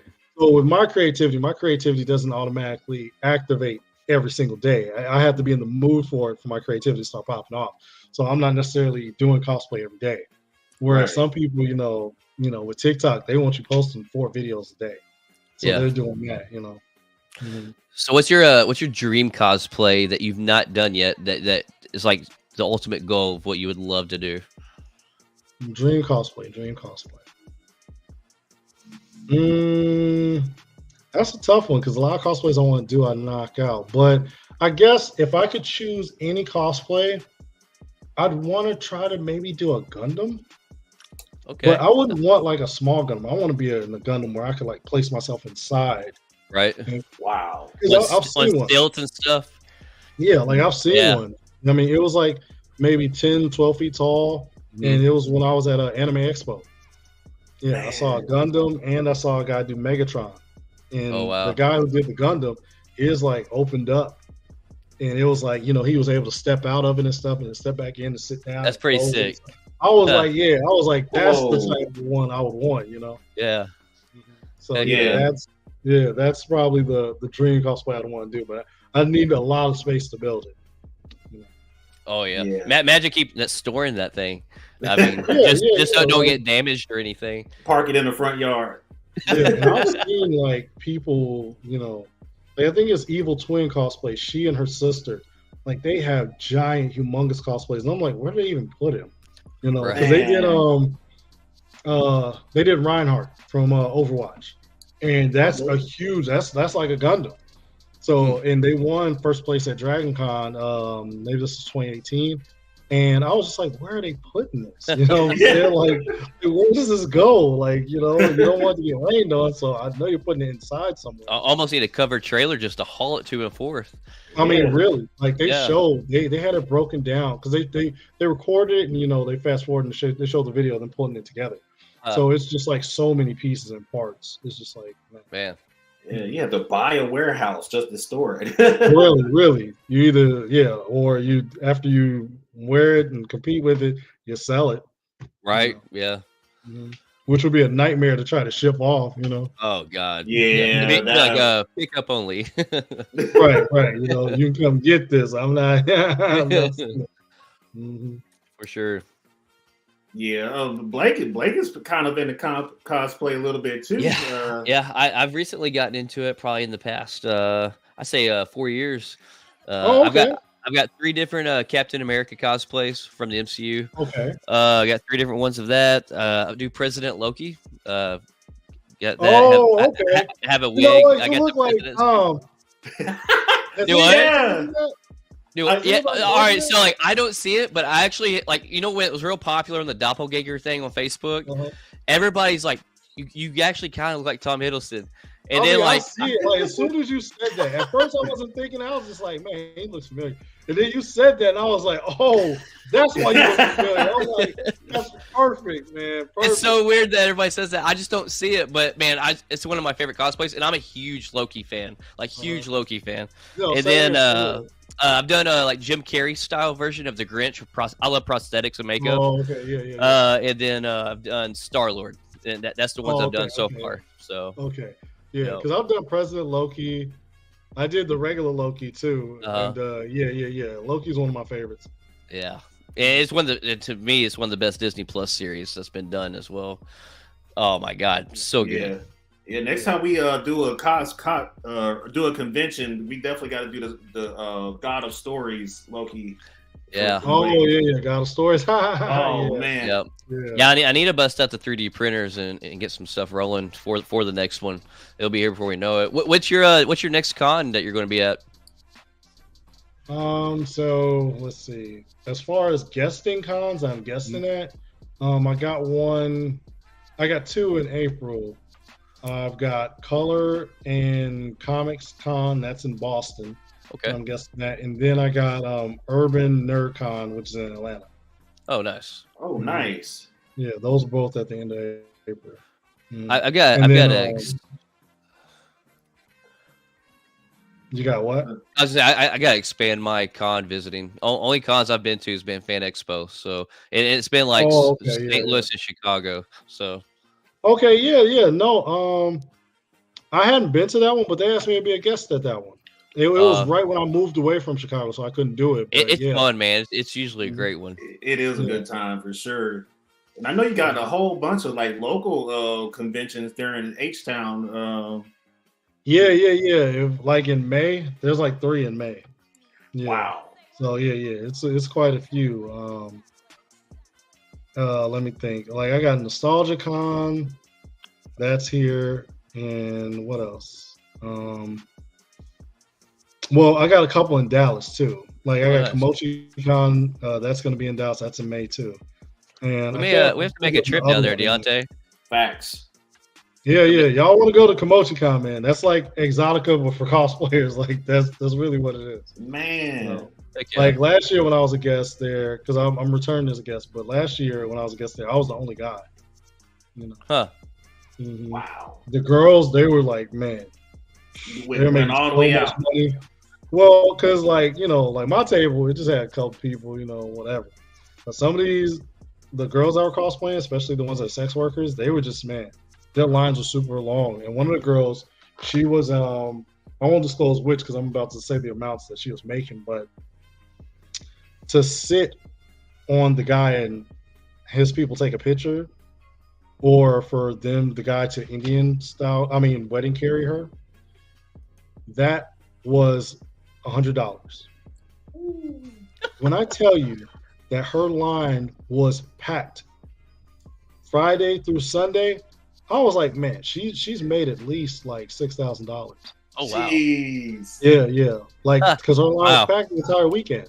Like Right. she was sitting on people left and right. I was just like, man, this is crazy. I mean, I'm not hating. It's like, hey, I'm You're like, that bag, yeah. $5 for hugs or something, something. But Yeah. he was making all the money. I was like, man, so. But those conventions are pretty fun, man. There's like less shows and all that. So. Heck yeah. Oh, man. I'm way overdue for hitting up one of these conventions in H-Town for sure, because y'all got a lot of nerd culture over there in Texas. Yeah, Texas.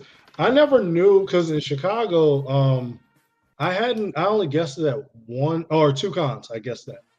But when I left and moved to Texas, first year I was here, I guessed at 10 conventions. Really? Wow. Oh my God. Yeah. If I'm willing to drive, because most of the cons that I've been to in Texas are like really within 3 to 4 hours. So like literally every city in Texas has a convention, and there's like a ton of small cities, but they're having cons. So once I announced I was moving and my name got out there, man, they were hitting me up like, would you like to be a guest? And I was like, yeah, I'm completely fine with being a guest. And then boom, Yeah, that many cons. I like con. I like that statistics of that many cons in the area. Yeah, anytime a year, if you want, because I know some locations they don't have that option. Right. They have to wait until certain months.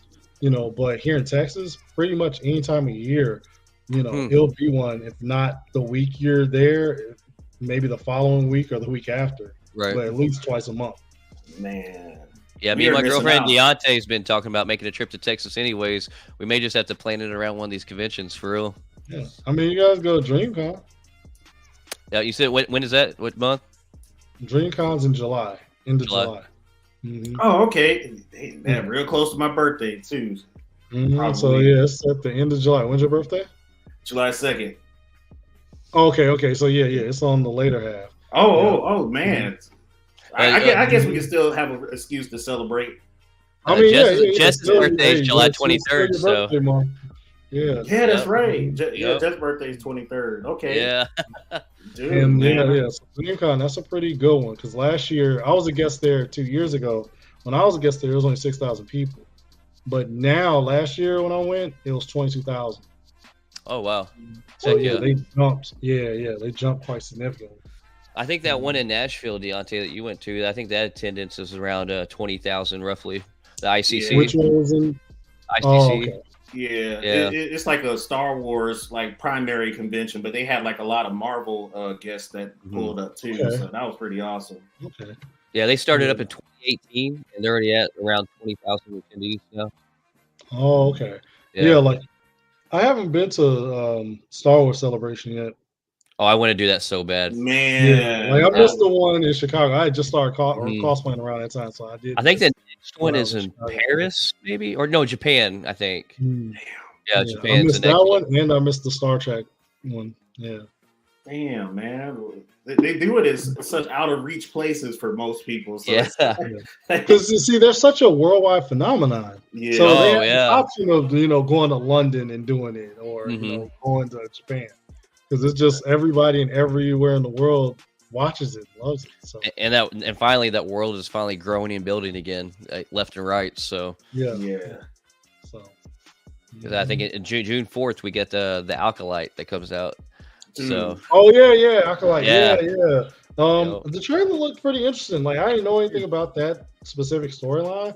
So, but the trailer looked pretty good. It's during the High Republic time when there was like no existence of Sith, and it was mainly all Jedi. This takes place about 100 years before the Phantom Menace story. So there's Jedi everywhere. Do what? Yeah. So Palpatine. I'm not sure how Palpatine's age is. So I know like this is back when, like around this time period, Yoda was an active Jedi master. So. Also, Yoda wasn't in charge of the Jedi yet? Well, no, I don't think so. I think he's like an active Jedi Master, but he wasn't, an older sitting on the council type thing. So, okay. yeah, So about this 100 is years the time before period Phantom of- Menace. Is this the time period of Darth Pelagius? That's what everybody's wondering, if actually we're going to get to see when, how Sidious talked about that in the first The prequel. tragedy So of Darth Pelagius. everybody's like Yeah. super like hoping that we get to see something about that in this series. But there's Well, been for Palpatine to hype up somebody's power. Yeah. It's like, okay, how powerful is this Right. dude? 'Cause he said the tragedy of Darth Pelagius, he couldn't be Yeah. killed. but there's been no it's like, wait, confirmation what? of it. So Yeah. I'm interested to see Darth Pelagius just to see how he looks. Right. Because I had never seen any concept of how he looks. Yeah, me neither. It's an intriguing story. And all we got was about a 2-minute talk about it, and that's it. Yeah. That's Man. pretty good though. Yeah, see, I didn't know the Acolyte was going to be like about a Sith. I from the trailer, I didn't realize that. I was just like, okay, what? Well- I didn't know what really was going on. It's pretty much it's about like the very first emergence of the Sith coming back alive, because Right, after when like, we hear wow. Phantom Menace, Ki-Adi-Mundi, he says we haven't seen a Sith in a millennia. So this They is like wiped each other out. so this is Yeah. going to be the very first emergence of the Sith before Yeah. the prequels. Yeah, That's wild too, because I figured they would go over the Brotherhood storyline too, and like maybe we'd meet like Darth Bane and Oh yeah. his apprentice too. I would love to see that in live action. Oh, yeah. There's so many prequel stuff like same. pre-Phantom Menace that they can do, and they can this stuff it's tied in, it's canon, but at the same time they don't have to worry about it tying in perfectly because it's so pre-story. You don't have to worry about the Skywalker saga and stuff. And I think it's good that they're stepping away from the Skywalker saga and expanding the Star Wars universe. And to me, I feel like it's working very well. Well, aren't they doing that? They're giving Rey another movie. Yeah. Now I do want them, or not. I do want them, but I did think that they were going towards that route of showing the war between the Jedi and the Mandalorians. Oh yeah, I did want to see that because they were just talking about so much in the Mandalorian show. That would be but I sick to haven't see heard that. talks of it, so, yeah. And we got a little peek of it in the Ahsoka series too, where they did that flashback with the Clone War scene, and Yeah. Ahsoka has to go and just cut down a bunch of Mandos. It's like, Yeah. This I would mean, make I a great really TV like series. did you guys like the Obi-Wan series? Yeah, I thought the Obi-Wan Yeah. series was good. Yeah, I thought it was cool. I did like I liked seeing how like the galaxy went, and like even though that was aftermath, I like seeing Darth Vader fuck shit up, man. Just seeing Darth Vader in his element. Now I would have rather seeing more of them hunting down Jedi, period, versus just only going after Obi-Wan. Even though I get that was Obi-Wan's show, but I would have liked to see more Jedi who were able to like put up a fight, because they just like every other Jedi that wasn't Obi-Wan, they just like killed him with ease.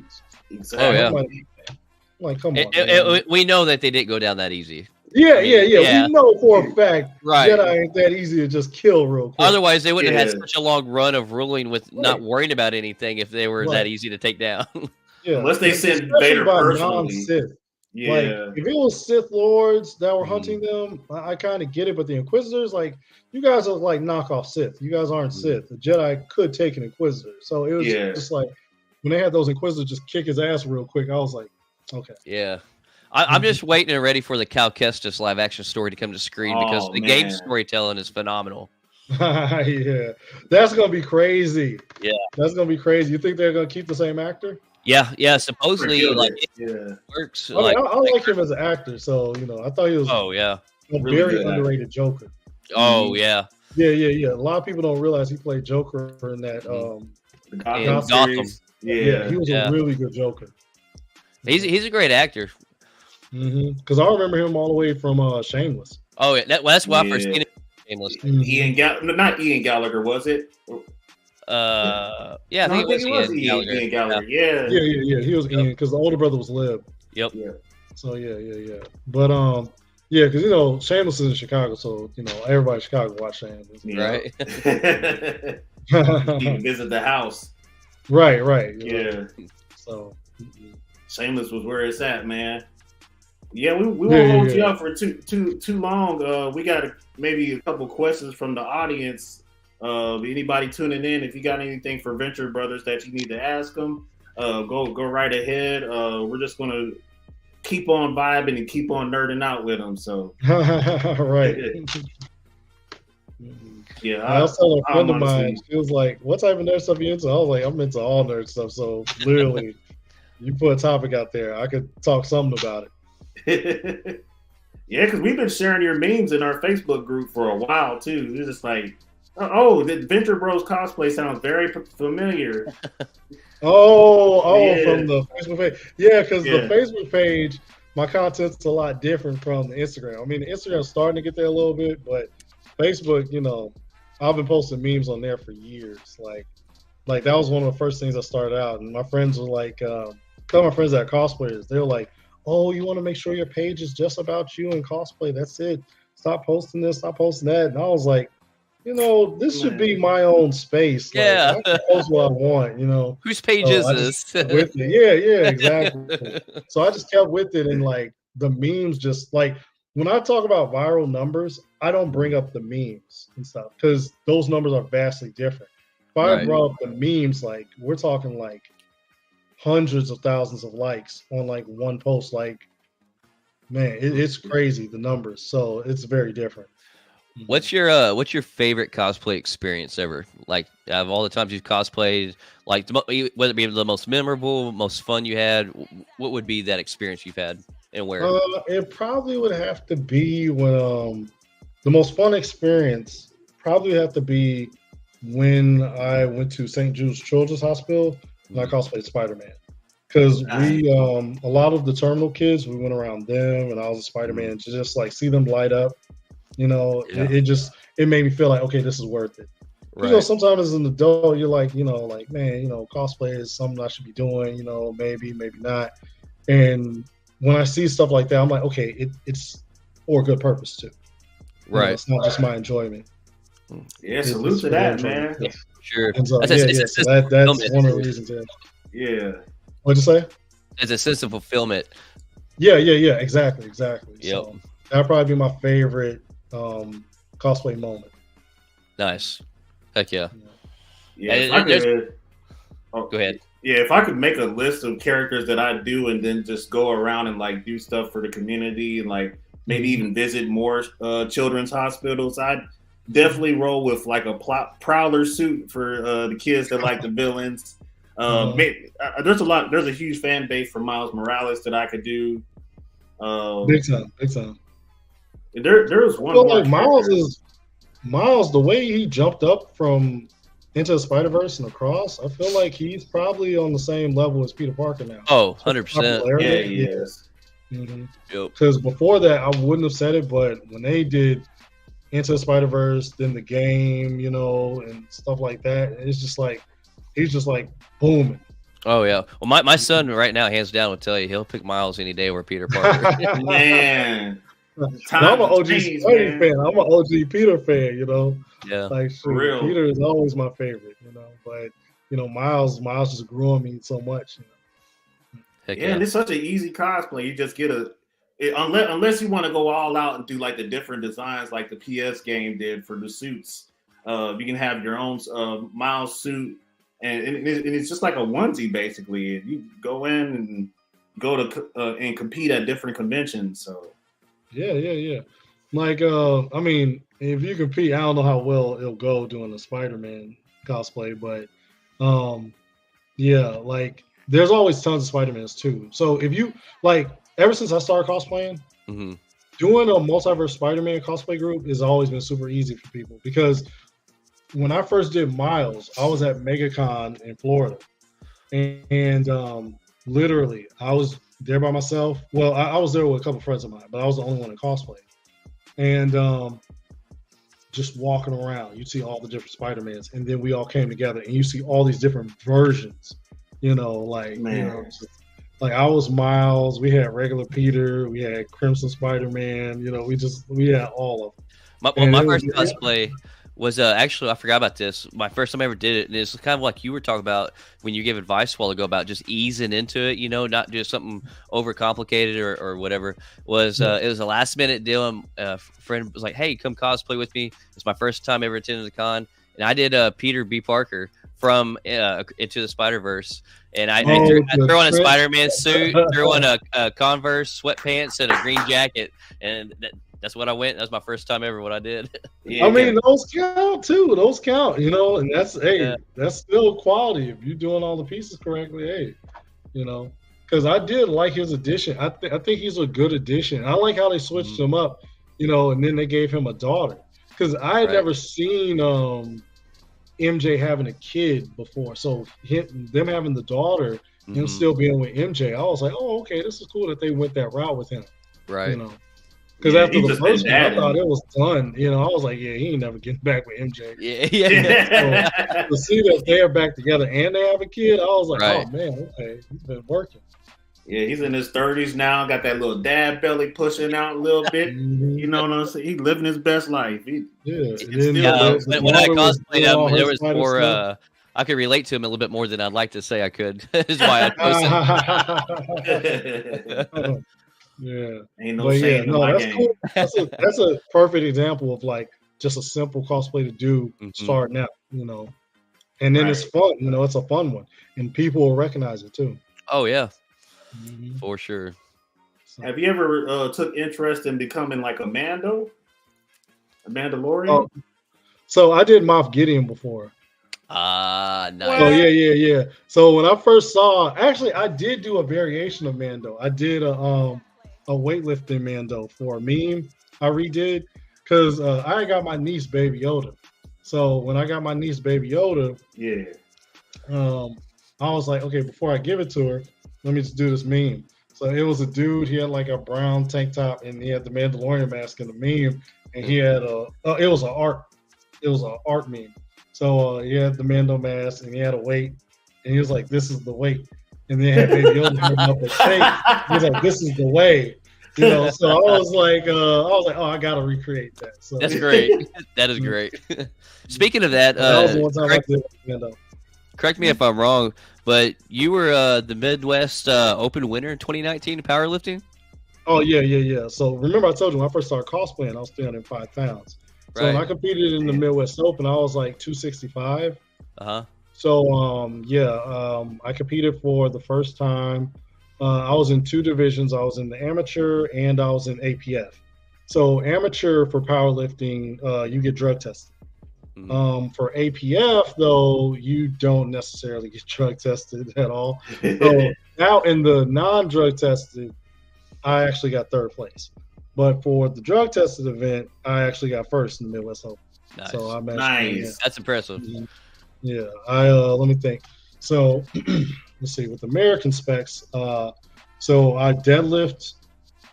Let me see. I deadlift 645. I bench 405 at the time. Now I'm not nearly as strong, but I benched 405, deadlift 645, and squatted 605. Golly.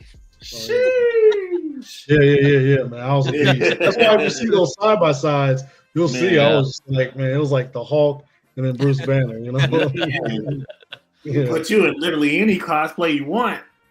Yeah. Back then, any type of swole buff character, because a friend of mine, she said that it was Hey J cosplay. She said it. She was like, all you gotta do is cosplay a buff character, and everybody will love it because it's so big. And so that was because I did Escanor, and let me think. Matter of fact, this was around the time I did Mario for the first time too. Yeah, because a lot of people talking about how buff I looked in that first Mario picture, and I was like, oh, that was because. That was right, like a couple months after I won the Midwest Open, so I was still super huge. Man. I try to, gym is life, so I always, it's a way of life in the Air Force too. Yeah. But then when in the Air Force, I was a lot smaller. But once I got out, that's when I was like packed on all this weight because I didn't have to do PT. I just lifted. I didn't do any cardio anymore. Yeah, I'm actually in listed vet, so I got out about my 6-year mark and went back to school ever since. So that's perfect. Were you Army or Air Force? Oh, yeah. Okay. Yeah. No, I was enlisted Air Force first too. Yeah, I did my first 4. Yeah, that's how I paid for college. I did my first 4, and then I signed up for the officer program with nursing. So that was my first degree in nursing. So once I did my nursing, I already had my associates when I got done with my 4. And after my ETS, I ended up going to school for those last 2 years at Hampton University. Then once I graduated from Hampton, that's when I got stationed at Langley. And that was when I was a second lieutenant at Langley. Mm-hmm. Nice. No. You said you did how many years and you got out? So total, I did about 14. 14? Nice. Mm-hmm. Wow. Yeah. Well, thanks for your service, man. Yeah. Oh, appreciate you, man. Real. No problem. No problem. Yeah. So that old military. Yeah, man. It was definitely a good launching point for most people's careers, for sure. Mm-hmm. Yeah, like for me, I mean, it was the fact that they were willing to pay for college, and I was like, all right. I was like, yeah. Yeah, man, can't beat that GI Bill, man. That GI Bill is. Yeah. See, I didn't even touch my GI Bill until I got my second degree. But I didn't even touch. I still have my GI Bill. I'm saving it for my daughter. That's awesome, man. It definitely transferred them benefits. Yeah. Mm-hmm. Yeah, everybody's focused on getting their degrees now and hitting that 100% disability. Everybody, I mean, everyone I talk to, like, you got your disability, you got your disability. It's like, I'm working on it. Yeah. I just don't feel like dealing with the VA. Like, I hate the VA, so I'm just like, man, tell me all about it, man. So yeah, but yeah, what was your what years were you in? I got in 2010, and then I got out 2016. Okay. It was basically like it was like an air traffic control job, but I was more like battlefield management. Okay. When we got deployed, they sent us to Al Dhafra and IUD almost once a year. We did 6 months. Almost my entire once a year? Yeah. Oh wow. It was crazy. It was yeah. So my first career field, my first AFSC was security forces. So I was a cop at first, yeah. So that's why I was deploying out frequently at first. Then after I got my degree, of course I was med group. So, that's when my Air Force experience like totally changed. Because at first I was like, man, I hate being a fucking cop. I was like, I might as well get in the Army. You know what I'm saying? I was like, I might as well join the Army for this. But after I got my degree and switched to med group, that's when life was totally different. Yeah, the med group was something different, man. I know the deployments for y'all probably been a whole lot more laid back than being a cop, for sure. Mm-hmm. Yeah, I have to stand at that gate. Shoot, doing 12-hour shifts, 16-hour shifts at that gate. Man. Yeah, but, yeah, med group was a different way of life. And then, of course, I was commissioned at that time, too. So, Man, it was a small world. Yeah. There's a lot of cosplayers. Spicy Ramen podcast. You guys know about him? Oh, sounds familiar, but I don't think I've watched their content yet. His name is Shaq, but Spicy Ramen podcast. He's a captain in the Army too. Yeah. Oh wow! Wow. Mm-hmm. Yep. So me and him, we were deployed together, and we were in Bagram together. And then there's another guy. He's not a cosplayer, but he's in the nerd community. A guy named Terrence. And me and him, we were actually. I want to say we're in a couple places together. We were in Qatar together. He's Navy, so he was a Seabee. So we were in Qatar together, and we're also at Camp Leatherneck together. So. Yeah, man, those are all prime locations for that burn pit, that pack that's going on. Downrange. Yep. All those chemicals got into our bodies, man. For real, You're about to get compensated for it. Hey, might as well, Yes, sir. Yeah. Somebody in the comments, military? I think I saw her say the D's. I believe. Yeah, Jennifer is ex-Air Force. I think Eric is too. I don't know if they're both the same career field or not, but we had another buddy that was Air Force in the comment section earlier too. too. So Got it's a all lot the of Air Force vets. Yeah, it's a black-owned, veteran-owned, man. This network's trying to expand and get more content creators out and help y'all expand your brand and whatnot. Hey, that's how it works, you know. Content creators helping content creators. You know? Yes, indeed. So, yep, EJ was a weapons director. Okay. Just like me. Let's see. Our buddy Willie McCoy is also a vet as well. He's Air Force. Oh man, so that's it's 5 of us. Yeah, you're rolling deep up in here. All Air Force. What do you know?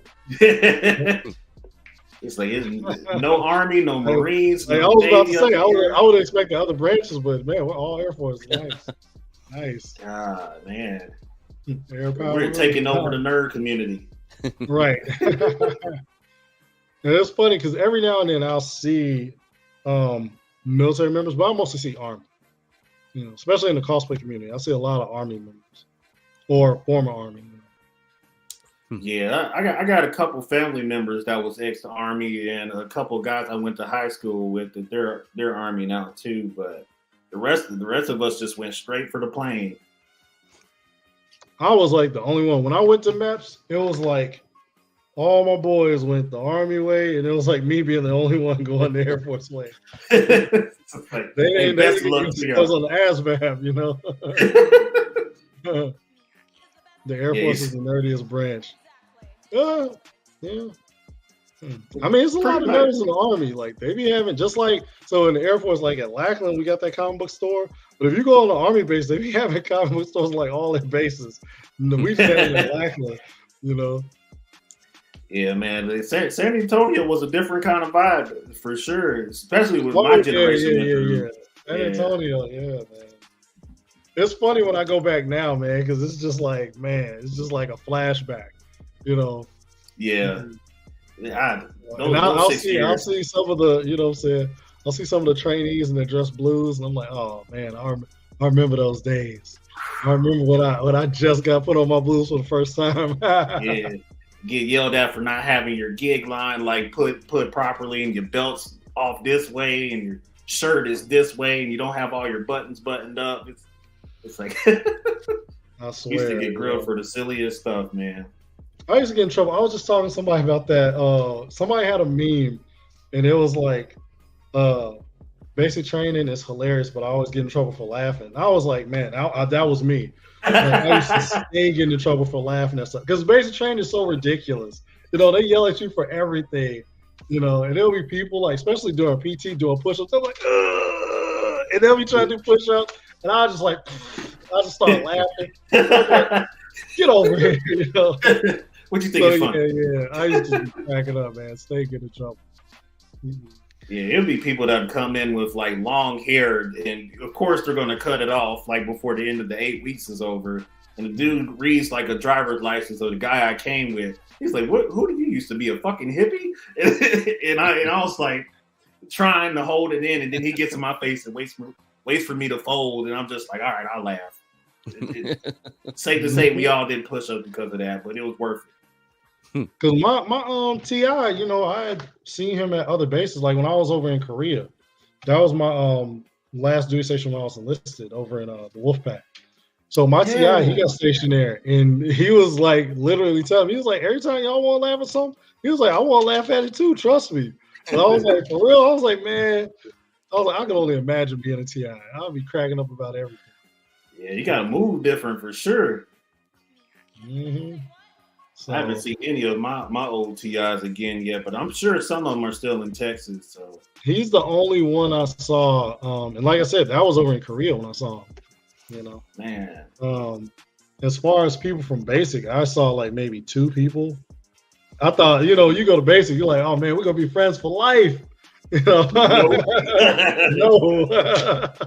As soon as those orders drop.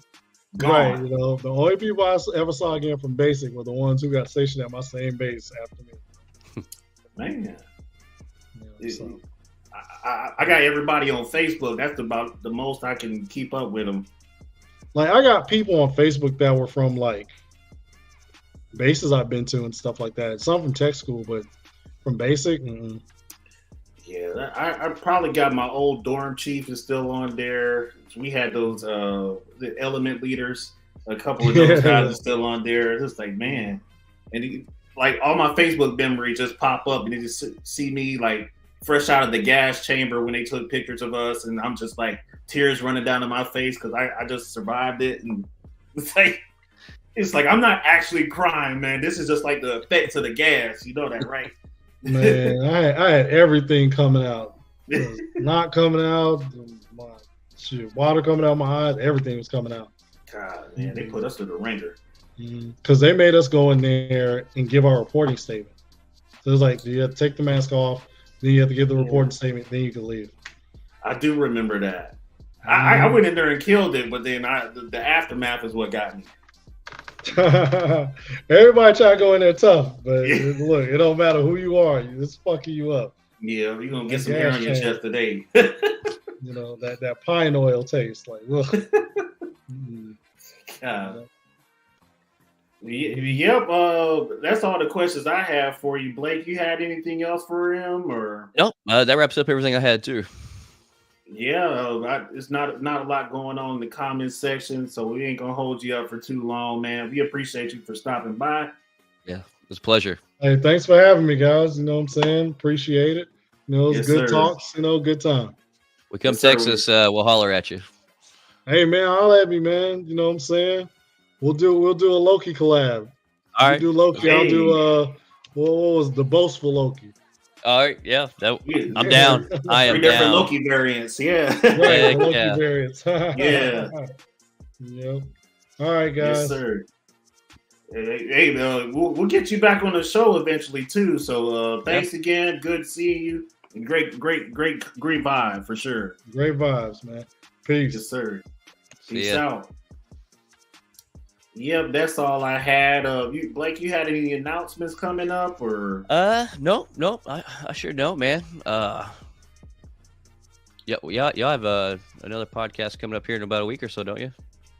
Yeah, because we're looking at next Tuesday is supposed to be the next episode of Jacob's Film Perspectives. Nice. So he's going to cover the latest movie Immaculate with Sydney Sweeney. And he's also going to talk about the Ghostbusters Frozen Empire. Mm-hmm. So I'll be on that new episode. And then we're working on figuring out when we could get the Godzilla review done too. So y'all can see Blake again on that episode. We'll probably talk about the latest episode of X-Men 97 again. Oh, and probably whatever else is going on in the nerd community. But we're trying to hash out another late nights episode too for Emperor Will. When we get on that episode, we can talk a little bit about that 1943 Rise of Hydra game too. Trailer just dropped. Man, I am so excited for that, man. Yeah. God, Carrie Payton is what's Azuri? I think so. Yeah. Kazuri, T'Chaka, then T'Challa. So couldn't have picked a better actor. It looks great. The trailer looks phenomenal. And Captain America always looking good, man. He's just throwing that shield at the Panther like, you're not going to keep going. Man. But yeah, that's all I got. Thank everybody in the comment section for tuning in. We got more exciting announcements on the way as soon as I get some more interviews and special guests scheduled to go. But yeah, man, Venture Brother Cosplay was a good time. Look him up on Facebook and Instagram. Shouldn't be too hard to find. I'll post it in the Facebook group so you guys can tap in, show him some love, and share some of his content too. But without further ado, I am going to conclude this episode. Love you guys. Stay nerdy and stay blessed.